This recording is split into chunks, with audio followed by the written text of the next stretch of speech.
Dear students, you are suggested to watch this video till end. After watching this video, you will be the master of chemistry and you will be capable of helping your friends in chemistry. So guys, subscribe my channel and share this video to your friends.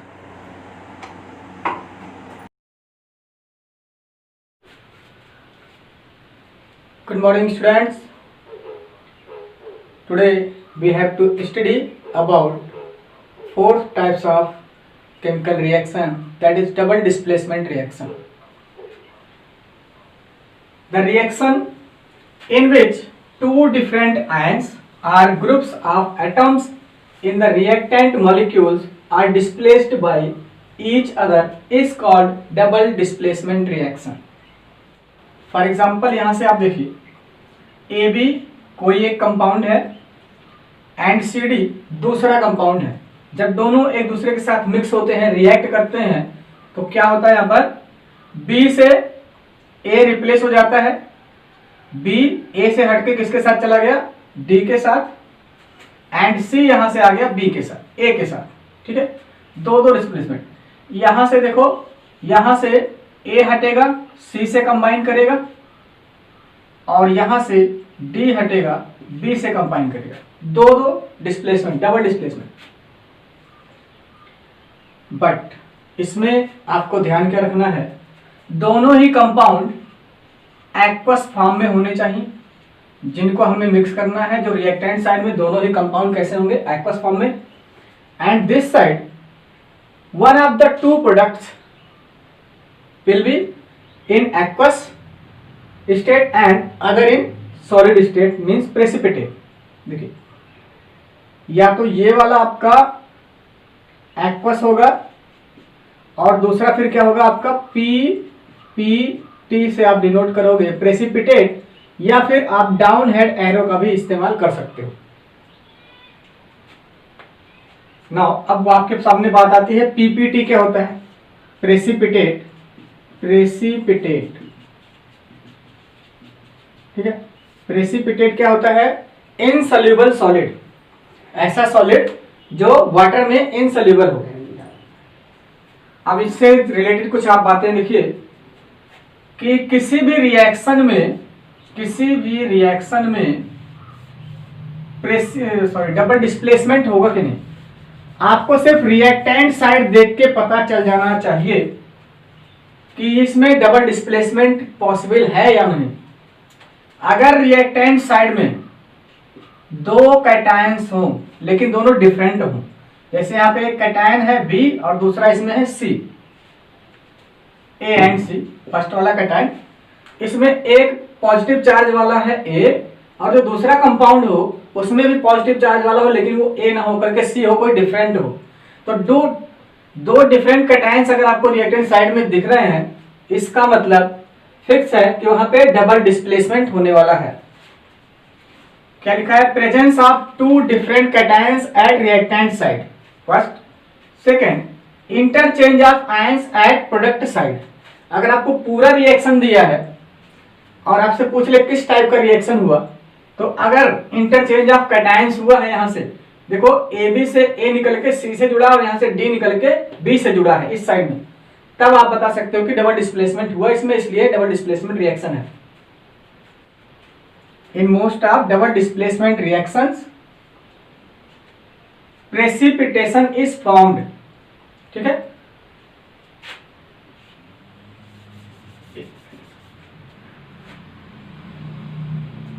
Precipitation is form but not in all, ये दिमाग में रहे, but not in all. मतलब जरूरी नहीं है कि सभी डबल डिस्प्लेसमेंट रिएक्शन में प्रेसिपिटेशन का फॉर्मेशन होगा, बट हाँ most of double displacement reaction में प्रेसिपिटेशन का फॉर्मेशन होता है। और अब आपको यहां मिल रहा है acid plus base equals to salts plus water. मतलब जो यहाँ पे आपको लिखा गया बट नॉट इन ऑल, मतलब सारे के सारे डबल डिस्प्लेसमेंट रिएक्शन में प्रेसिपिटेशन का फॉर्मेशन नहीं होता है। तो ऐसा कोई एग्जांपल बताइए जिसमें प्रेसिपिटेशन का फॉर्मेशन ना हो और वो डबल डिस्प्लेसमेंट हो रहा हो। तो वो है एसिड का रिएक्शन जब बेस से होता है। आप इसको डिटेल में नेक्स्ट चैप्टर में पढ़ेंगे। जब एसिड का रिएक्शन बेस से हो तो वहां पर एक साल्ट बनता है और वाटर बनता है, और ये साल्ट कैसा होता है, वाटर में सल्यूबल है, तो ये प्रेसिपिटेट नहीं है। प्रेसिपिटेशन रिएक्शन क्या होता है? ए reaction in which A precipitate is formed is called precipitation reaction. ऐसा कोई भी रिएक्शन जिसमें प्रेसिपिटेट का फॉर्मेशन होता है उसको हम कहते हैं प्रेसिपिटेशन रिएक्शन। तो यहां से आपको क्या मिलेगा, most of double displacement reaction जो होते हैं वो प्रेसिपिटेशन रिएक्शन भी होते हैं। अभी देखिए आपके एनसीईआरटी बुक में डबल डिस्प्लेसमेंट रिएक्शन के 3 एग्जांपल्स हैं।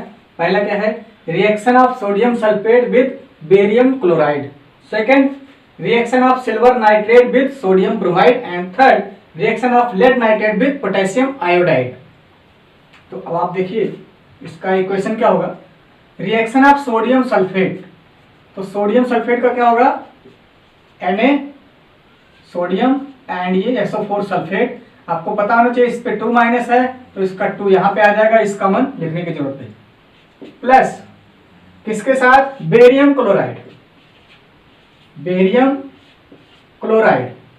यहां फिर से आप देखिए बेरियम पे +2 होता है तो क्लोरीन पे आएगा 2, क्लोरीन का 1 होता है, यहां 1 लिखने की जरूरत नहीं। ठीक है, अब देखिए इसमें रिएक्शन क्या होगा, लेकिन इससे भी पहले क्या पता होना चाहिए आपको, दोनों कैसे होंगे, in aqueous state. After reaction अब आप देख लो, अगर ये आ जाए आपको कंप्लीट द रिएक्शन में भी, तो यहां से हमको दिख रहा है सोडियम पे +1 होता है, बेरियम पे +2 होता है। प्लस कितना इससे नहीं मतलब, बस बेरियम भी पॉजिटिव है कैटायन है और सोडियम भी पॉजिटिव है कैटायन, 2 डिफरेंट कैटायंस है रिएक्टेंट साइड में। तो आफ्टर रिएक्शन क्या होने वाला है, यहाँ पर क्या होने वाला है, डबल डिस्प्लेसमेंट रिएक्शन। ठीक, तो सोडियम रिएक्ट करेगा क्लोरीन के साथ, बनाएगा NaCl, इस पे +1 इस पे -1, 1 1 बैलेंस। अब क्या बचा है, यहां से सल्फेट आएगा बेरियम के साथ, plus BaCl, barium chloride, barium पे +2 होता है तो क्लोरीन पे आ जाएगा। अब हमें समझना यह है डबल डिस्प्लेसमेंट रिएक्शन में क्या होता है, एक एक्वस सॉल्यूशन होता है, दूसरा उसमें क्या होता है, प्रेसिपिटेट होता है। तो इसमें प्रेसिपिटेट कौन होगा, देखिए आपको मैंने कलर में जब याद करवाया था, ग्रीन क्रो फंसा ब्लू कप में, और पिंकी भाई मन को, और क्या बताया था, क्लोरीन ब्रोमीन आयोडीन, इन तीनों के कलर आपको बताए थे। क्लोरीन को क्या बताया था, व्हाइट कलर, ब्रोमीन का येलो, और आयोडीन का क्या बताया था, पेल येलो, या फिर केवल येलो भी आप बोल सकते हो। ठीक है, तो देखिए जहां ये तीनों चीजें आ गई वही प्रेसिपिटेट होगा। ठीक है, यहाँ पे क्लोरीन इसमें आया है तो प्रेसिपिटेट आपका ये है, और ये आपका क्या हो जाएगा, एक्वस सॉल्यूशन। और वैसे भी आपको पता होना चाहिए साल्ट क्या होता है, कॉमन साल्ट वाटर में सॉल्युबल होता है। अब आपको बताना है कलर। ठीक है, रिएक्टेंट साइड में देखो इसका क्या कलर था, बेरियम क्लोराइड, दोनों ही व्हाइट है तो कलरलेस, कोई फर्क नहीं पड़ने वाला। ठीक है, यहां पे क्या आएगा, व्हाइट, क्लोरीन की वजह से, बेरियम की वजह से तो नहीं, बेरियम का कोई कलर नहीं, मिस्टेक हो रहा है ना, यहां पर मिस्टेक हो रहा है, ये बनेगा सल्फेट। यहां पर इस साइड में बेरियम क्लोराइड कलरलेस, और यहां पर जो प्रेसिपिटेट फॉर्म हुआ, आपको शायद मैंने ये भी बताया था कि बेरियम और सिल्वर के ज्यादातर कंपाउंड कैसे होते हैं, व्हाइट कलर देते हैं। तो यहाँ पे बेरियम का बन रहा है इसलिए इसका कलर क्या हो गया, व्हाइट। ठीक, अब हम कलर चेंज को विजुलाइज करने जा रहे हैं। देखिए ये कलरलेस सॉल्यूशन है सोडियम सल्फेट का, और जैसे ही इसमें हम बेरियम क्लोराइड का सॉल्यूशन डालते हैं, कलर कैसा हो जाता है, white, due to the formation of barium sulphate.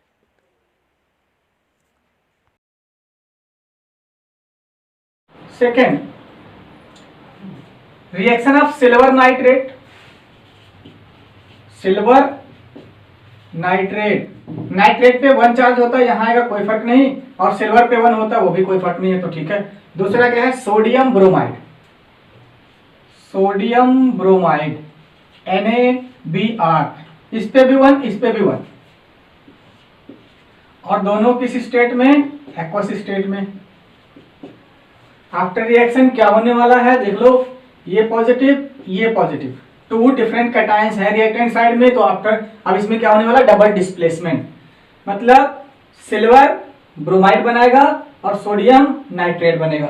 ठीक है, तो क्या बनेगा हमारे पास, सोडियम नाइट्रेट, ये सोडियम नाइट्रेट से जुड़ेगा NaNO3, यहां फिर से एक एक चार्ज है दोनों पर। ठीक है, अब इस साइड से क्या बच रहा है, यहां से सिल्वर और ब्रोमीन, तो बन गया silver bromide AgBr।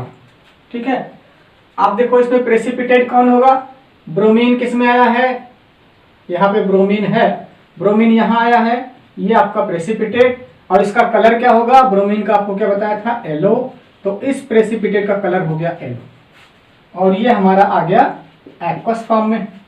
Third reaction क्या है, रिएक्शन ऑफ लेड नाइट्रेट। ठीक है, lead nitrate with potassium iodide, तो लेड नाइट्रेट Pb नाइट्रेट के लिए NO3, बट लेड पे 2 चार्ज होता है तो इस पे 2 लगाओ, इस पे 1 होता है, तो ठीक है कोई बात नहीं, प्लस पोटेशियम के आयोडाइड, इस पे भी 1 इस पे भी 1, बैलेंस है। अच्छा, एक में किसी में बैलेंस करना पड़ेगा, क्वेश्चन देखते हैं। इसके बाद यहां पे ये प्लस है, ये 2 different cation, double displacement is possible, तो लेड आयोडाइड बनाएगा और पोटेशियम नाइट्रेट बनेगा, KNO3 plus lead and iodine का होगा PbI2। इसके बाद प्रेसिपिटेट, क्योंकि आयोडीन इसमें आया है, ये प्रेसिपिटेट हो गया, आयोडीन का कलर येलो, तो आप येलो लिख सकते हो या पेल येलो, दोनों में से कोई भी। ये आपका आ गया एक्वस फॉर्म में, और इस साइड में तो दोनों एक्वस में ही होने चाहिए। अब हम इस रिएक्शन के लिए भी कलर चेंज का विजुलाइज करेंगे। देखिए ये सोल्यूशन है, कलरलेस सोल्यूशन है किसका, लेड नाइट्रेट का, और जैसे ही हम इसमें पोटेशियम आयोडाइड का सोल्यूशन डालते हैं, कलर चेंज हो रहा है। वो क्या बन रहा है, येलो कलर का प्रेसिपिटेट, और वो क्या है, लेड आयोडाइड। ओके, ये बिल्कुल मत समझिएगा कि पूरे सोल्यूशन का कलर येलो हो रहा है, नहीं, ये सिर्फ जो प्रेसिपिटेट फॉर्म हुआ है वही येलो कलर का है, पूरा सोल्यूशन येलो कलर का नहीं हो रहा है। यही 3 एग्जांपल्स आपके बुक में है। अच्छा, अब जरा बैलेंस कर लेते हैं। यहाँ पे 2 सोडियम है, इस साइड में एक ही सोडियम, तो यहाँ 2 से मल्टीप्लाई करो। ठीक है, और यहाँ पर देखो सल्फेट कितना है, SO4 एक ही है, SO4 एक है, बेरियम एक है, बेरियम एक, क्लोरीन 2 है, क्लोरीन यहाँ से 2 से मल्टीप्लाई, बैलेंस हो गया। सिल्वर एक, और नाइट्रेट 1, सोडियम 1, सोडियम ब्रोमीन 6, यहाँ पे ठीक है। इसमें लेड एक है, नाइट्रेट 2 है, नाइट्रेट यहाँ एक ही है, 2 से मल्टीप्लाई किया, और यहाँ पोटेशियम एक ही है, यहाँ 2 हो रहा है, और आयोडीन डबल ऑलरेडी हो चुका है। ठीक है, ओके, नाउ हम देखेंगे ऑक्सीडेशन।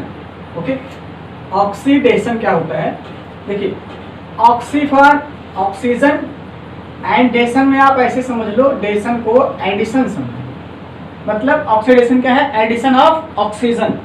कहीं पर भी किसी भी रिएक्शन में अगर एडिशन ऑफ ऑक्सीजन हुआ किसी एलिमेंट के साथ, तो इसका मतलब उसमें क्या हुआ है, ऑक्सीडेशन का प्रोसेस हुआ है। और ऑक्सीडेशन एक प्रोसेस है। देखो, फर्स्ट ऑक्सीडेशन को हम 3 तरीके से पता करते हैं। पहला, जैसा कि इसका नाम है, oxidation means addition of oxygen. दूसरा, रिमूवल ऑफ हाइड्रोजन, उसका उल्टा, ऑक्सीजन ऐड हो रहा है तो ऑक्सीडेशन है, या फिर हाइड्रोजन वहां से रिमूव हो रहा, अलग हो रहा हो तो ऑक्सीडेशन होगा। और लॉस ऑफ इलेक्ट्रॉन, अगर कहीं से लॉस ऑफ इलेक्ट्रॉन हो रहा है तो भी ऑक्सीडेशन हुआ। मतलब देखो, ऑक्सीजन ऐड होगा, बाकी दोनों उल्टा है, removal and loss, removal of hydrogen and loss of electron. फिलहाल इसका हमें अभी 10th स्टैंडर्ड पे इतना यूज नहीं है, पर ज्यादा सुटेबल हमारे लिए यही होता है, इलेक्ट्रॉन से हम पता लगा। ठीक, इसके एग्जांपल देखो, बर्निंग ऑफ कॉपर, है ना, कॉपर सॉलिड स्टेट में, बिल्कुल सही। और किसी चीज को बर्न करना मतलब आपको पहले बताया जा चुका, उसमें ऑक्सीजन का ऐड करवाना है। ठीक, तो ये क्या बन गया, कॉपर ऑक्साइड बन गया। ठीक है, अब यहाँ से आप ये बताओ, ऑक्सीडेशन हुआ इसमें? बिल्कुल। देखो कॉपर के साथ क्या हुआ, यहाँ पे ऑक्सीजन ऐड हो गया, मतलब ऑक्सीडेशन हुआ है। क्या ये कॉम्बिनेशन रिएक्शन का एग्जांपल है? बिल्कुल है। दो डिफरेंट सब्सटेंसेस कंबाइन करके एक सिंगल ही कंपाउंड में है, तो ये भी पूछ सकता है आपसे। ये कॉम्बिनेशन रिएक्शन का भी एग्जांपल है। ऑक्सीडेशन तो फिलहाल यहाँ पे हो ही रहा, addition of copper, sorry addition of oxygen हो रहा है, कॉपर के साथ यहाँ ऑक्सीजन जुड़ गया है, ऐड हो गया, तो एडिशन ऑफ ऑक्सीजन मीन्स क्या? ऑक्सीडेशन। इसमें ऑक्सीडेशन हुआ, हमें पता कैसे लगा? एडिशन ऑफ ऑक्सीजन हो रहा है यहाँ पर, ठीक है। यहाँ क्या हो रहा है? एडिशन ऑफ ऑक्सीजन हो रहा है, इस वजह से यहाँ पे क्या हुआ? ऑक्सीडेशन हुआ, ठीक है। अब इसको जरा ऑब्जर्वेशन देख लो। कॉपर किस कलर का होता है? ब्राउन कलर का, रेडिश ब्राउन या ब्राउन चाहे जो लिखो आप। और आफ्टर रिएक्शन ये कैसा हो जाता है? ब्लैक, ठीक है। मतलब अगर कोई ऑब्जर्वेशन पूछेगा कि कॉपर को बर्न करने पर या हीट करने पर क्या ऑब्जर्व करते हो? ऑब्जर्व क्या करोगे? Brown colour copper converted into black colour. और अगर कोई पूछ ले why? Due to the formation of copper oxide. Second example, आप इसको कॉम्बिनेशन रिएक्शन में देख चुके हो, burning of magnesium. Magnesium solid state में, ऑक्सीजन उसमें ऐड करना है, फिर से ऐड हो गया, तो कॉम्बिनेशन रिएक्शन भी है, जुड़ गए हैं दोनों। और एडिशन ऑफ ऑक्सीजन हुआ है due to the same reason, addition of oxygen. ये क्या है? यहाँ पर ऑक्सीडेशन हो रहा है। यहाँ पर भी आपको मैंने बताया था, ऑब्जर्वेशन क्या है? मैग्नीशियम किस कलर का होता है? ग्रे कलर का, सिल्वरी व्हाइट, सॉरी मैग्नीशियम होता है सिल्वरी व्हाइट, और यहाँ ये कैसा हो जाएगा? प्योर व्हाइट, ठीक है। क्या ऑब्जर्वेशन हुआ? व्हेन मैग्नीशियम इज बर्न्ड और heated, it's silvery white colour converted into pure white colour due to the formation of magnesium oxide. Third example, burning of hydrogen sulphide, H2S hydrogen sulphide gas है और oxygen gas इसमें add करवाना है, burn करना है किसी को, मतलब ऑक्सीजन का एडिशन होना है। अब देखो यहाँ ऐड करने पे क्या आया? सल्फर अलग हो गया और वाटर का फॉर्मेशन हुआ, ठीक है। सल्फर सॉलिड स्टेट और ये लिक्विड नहीं, वेपर स्टेट में, ठीक है। यहाँ देखो सल्फर के साथ हाइड्रोजन ऐड था, आफ्टर रिएक्शन क्या हुआ? सल्फर अकेला हो गया, हाइड्रोजन निकल गया सल्फर में से ना, हाइड्रोजन सल्फर में से निकल गया, रिमूवल ऑफ हाइड्रोजन। यहाँ पर ऑक्सीडेशन यहाँ पर भी है, बट क्यों? यहाँ पर भी ऑक्सीडेशन हो रहा है, क्यों? रिमूवल ऑफ, हमको क्या दिख रहा है? रिमूवल ऑफ हाइड्रोजन, इस वजह से यहाँ ऑक्सीडेशन हो रहा है, ठीक है। अभी देखिए रिडक्शन, देखो ऑक्सीडेशन रिडक्शन एक दूसरे का उल्टा है। ऑक्सीडेशन में क्या होता है? एडिशन ऑफ ऑक्सीजन, और रिडक्शन में क्या है? Removal of oxygen. अब इसमें रिमूवल ऑफ हाइड्रोजन था तो addition of hydrogen, loss of electron था तो गेन ऑफ इलेक्ट्रॉन, ठीक। इसलिए आप लर्न कर सकते हो ऑक्सीडेशन से। Oxidation means addition of oxygen, तो हाइड्रोजन और इलेक्ट्रॉन का इसका क्या होगा? उल्टा। रिमूवल ऑफ हाइड्रोजन है लॉस ऑफ इलेक्ट्रॉन, और ये उसका उल्टा है। ऑक्सीडेशन में ऑक्सीजन ऐड होता है तो इसमें रिमूवल ऑफ हाइड्रोजन, बाकी इसके उल्टे, मतलब addition of hydrogen and gain of electron. Example देखिए 2KClO3 मतलब क्या है? Potassium chlorate. ये तो बैलेंस करने के लिए आएगा। पोटेशियम क्लोरेट को आप हीट करते हो तो आपको कुछ याद आ रहा है? ये किसमें बताया गया था? डिकम्पोजिशन रिएक्शन के एग्जांपल में बताया गया था। क्लोरेट जब भी मेटल के साथ आएगा तो क्या क्या फॉर्म करेगा? क्लोराइड और उसी मेटल के साथ, और प्लस ऑक्सीजन गैस, ठीक है। बैलेंस कर लो, बैलेंस करो कैसे? 3 ऑक्सीजन है तो 2 से मल्टीप्लाई कर दो जिससे कि यहाँ पहले इवन हो। 2 3 जा 6 ऑक्सीजन, ये लो भाई 3 2 जा 6 ऑक्सीजन, 2 पोटेशियम 2 क्लोरीन, तो यहाँ 2 से मल्टीप्लाई, ठीक। ये सॉलिड स्टेट में है। अब देखो यहाँ पर रिडक्शन कैसे हो रहा है, ध्यान से देखना। पोटेशियम क्लोरेट में क्या क्या था? पोटेशियम क्लोरीन ऑक्सीजन, और यहाँ क्या हुआ? पोटेशियम क्लोरीन बचा, ऑक्सीजन इससे अलग हो गया, रिमूव हो गया। तो रिमूवल ऑफ ऑक्सीजन क्या बताता है? रिडक्शन। तो यहाँ पर रिडक्शन हुआ क्योंकि यहाँ पर क्या हो रहा है? Removal of oxygen. Second example में क्या है? सोडियम और हाइड्रोजन गैस, सोडियम मेटल पे हाइड्रोजन गैस को फ्लो करते हैं, दोनों का रिएक्शन करवाते हैं तो बनता है ये ammonia gas, NH3 ammonia gas. Balance करने के लिए 2 2 3 कर लिया गया। अब यहाँ पर देखो रिडक्शन क्यों हुआ, देखो सोडियम अकेला था और इस साइड में सोडियम के साथ हाइड्रोजन ऐड हो गया है ना, तो एडिशन ऑफ हाइड्रोजन क्या है, रिडक्शन है। यहाँ पर रिडक्शन हुआ, रिडक्शन क्यों हो रहा है, क्योंकि यहाँ पर एडिशन ऑफ हाइड्रोजन हो रहा है, ठीक। अच्छा, पिछले में जो आपको यहाँ बताया था ऑक्सीडेशन में क्या, बर्निंग ऑफ कॉपर, मतलब कॉपर को बर्न जब किया गया तो क्या बना था, कॉपर को जब बर्न हमने किया था तो क्या कॉपर ऑक्साइड बना था, ठीक है, सॉलिड स्टेट में। और ये कैसा हो गया था, ब्लैक, है ना, और ये कैसा होता है, ब्राउन। ये ब्राउन से ब्लैक हो गया था क्योंकि कॉपर ऑक्साइड का फॉर्मेशन हुआ।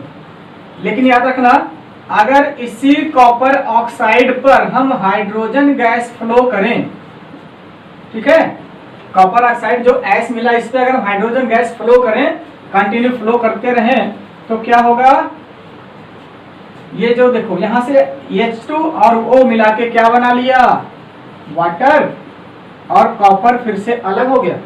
तो ये जो ब्लैक कलर का कॉपर ऑक्साइड था ये फिर से किस में आ गया, ब्राउन कलर का कॉपर अलग हो गया, ठीक, इसको भी याद रखना। ओके, देखिए अब हमें देखना है फिफ्थ टाइप का रिएक्शन जो है redox reaction. Okay, redox, red का मतलब क्या समझोगे आप, रिडक्शन, ऑक्स का मतलब ऑक्सीडेशन, मतलब दोनों का कॉम्बिनेशन, रिडक्शन और ऑक्सीडेशन का कॉम्बिनेशन, मतलब ऐसे रिएक्शन, ऐसे केमिकल रिएक्शन जिसमें रिडक्शन और ऑक्सीडेशन साथ साथ होता हो, ऐसे रिएक्शन को हम कहते हैं रेडॉक्स रिएक्शन। और यहीं पे तुरंत ये दिमाग में फीड कर लो, most of reactions are redox reactions. और एक बात और, अगर ऑक्सीडेशन हुआ है तो रिडक्शन भी होगा, ये दिमाग में फीड कर लो आप। और most of reactions are redox reaction, उसमें ऑक्सीडेशन और रिडक्शन दोनों होते हैं। एक एग्जांपल से समझते हैं, कॉपर ऑक्साइड को के ऊपर हमने क्या फ्लो किया, हाइड्रोजन गैस, तो रिजल्ट क्या मिला, कॉपर अलग हो गया, वाटर फॉर्म हो गया, ठीक। अब देखो यहाँ कॉपर के साथ ऑक्साइड जुड़ा था, यहाँ से कॉपर से क्या हुआ, ऑक्सीजन निकल गया, रिमूव हो गया, मतलब यहाँ इस पे अगर हम देखें तो रिमूवल ऑफ ऑक्सीजन क्या है, रिडक्शन है, ठीक है। ये कॉपर ऑक्साइड से कॉपर का जो फॉर्मेशन हुआ, रिमूवल ऑफ ऑक्सीजन, ये हमें बता रहा है कि क्या हो रहा है यहाँ पर, रिडक्शन। और इस केस में देखो हाइड्रोजन वाले केस में, हाइड्रोजन यहाँ अकेला था रिएक्टेंट साइड में, बट प्रोडक्ट साइड में क्या हो रहा है, हाइड्रोजन के साथ क्या जुड़ गया, ऑक्सीजन, और एडिशन ऑफ ऑक्सीजन क्या होता है, ऑक्सीडेशन, ठीक है, ऑक्सीडेशन। तो ऐसा कोई भी रिएक्शन जिसमें रिडक्शन और ऑक्सीडेशन साथ साथ हो उसको क्या कहते हैं, रेडॉक्स रिएक्शन। और फिर से बता रहा हूं, नोट कर लो कि जिस रिएक्शन में रिडक्शन होगा उसमें ऑक्सीडेशन भी होगा, ऑक्सीडेशन होगा तो तुरंत साथ साथ रिडक्शन भी होगा, और most of reactions are redox reaction. अब यहां से आपको क्वेश्चन में दे देता है, ये रिएक्शन दे देगा, आप पूछेगा इसमें से बताओ कौन ऑक्सीडाइज हुआ, कौन रिड्यूस हुआ, ठीक, कौन ऑक्सीडाइज हुआ और कौन रिड्यूस हुआ। अब आप बताओ कौन ऑक्सीडाइज हुआ, यहां से बताओ। देखो ऑक्सीडेशन यहाँ पे हुआ है, हाइड्रोजन से हाइड्रोजन हुआ, क्या बना है, वाटर, यहाँ पे ऑक्सीडेशन हो रहा है, तो ऑक्सीडेशन किसका हुआ, वाटर का, नो, ये दिमाग में रखना। देखो हाइड्रोजन से बना है वाटर, ये शो कर रहा है क्या, एडिशन ऑफ ऑक्सीजन, और एडिशन ऑफ ऑक्सीजन क्या होता है, ऑक्सीडेशन होता है। हमें जब भी बताना होगा कि कौन ऑक्सीडाइज हुआ या कौन रिड्यूस हुआ, तो हम हमेशा रिएक्टेंट साइड में देखेंगे। तो ये रिएक्टेंट साइड में क्या मिल रहा है, हाइड्रोजन, तो यहाँ पे हम कहेंगे हाइड्रोजन इज, हाइड्रोजन गेट्स, इस नहीं, hydrogen gets what, oxidised, oxidised, ठीक है। देखो हाइड्रोजन में ऑक्सीजन जुड़ा तो यहाँ पे प्रोसेस हुआ ऑक्सीडेशन का, तो हाइड्रोजन ऑक्सीडाइज हुआ है, हाइड्रोजन गेट्स ऑक्सीडाइज्ड। और यहाँ रिडक्शन हो रहा है, तो रिडक्शन किसका हुआ, कौन रिड्यूस हुआ, कॉपर नहीं रिड्यूस हुआ, यहां से देखना है कॉपर ऑक्साइड, तो यहां से आपको क्या मिलेगा, कॉपर ऑक्साइड गेट्स रिड्यूस्ड। एक तो आपसे ये पूछता है क्वेश्चन में कि कौन रिड्यूस हुआ कौन ऑक्सीडाइज हुआ। इसके बाद आपसे एक क्वेश्चन और पूछ सकता है, इस रिएक्शन से आप बताओ कौन ऑक्सीडाइजिंग एजेंट है कौन रिड्यूसिंग एजेंट है। तो एजेंट हमारे पास दो तरह के आएंगे, है ना, कौन से, oxidising agent, oxidising and reducing agent. ठीक है, तो बहुत सिंपल है, आप यहां से अगर ये देख लिए हो कि कौन ऑक्सीडाइज हुआ है, ऑक्सीडाइज कौन हुआ है, हाइड्रोजन हुआ है, तो हाइड्रोजन कैसा एजेंट है, उल्टा रिड्यूसिंग एजेंट है, हाइड्रोजन रिड्यूसिंग एजेंट है। ठीक, और यहां पे ये देखो कॉपर ऑक्साइड क्या हुआ है, रिड्यूस हुआ है, तो उल्टा कॉपर ऑक्साइड क्या है, रिड्यूसिंग एजेंट है, ऑक्सीडाइजिंग एजेंट है। जो ऑक्सीडाइज होगा वो रिड्यूसिंग एजेंट और जो रिड्यूस होगा वो ऑक्सीडाइजिंग एजेंट। बहुत सिंपल है, बहुत इजी है।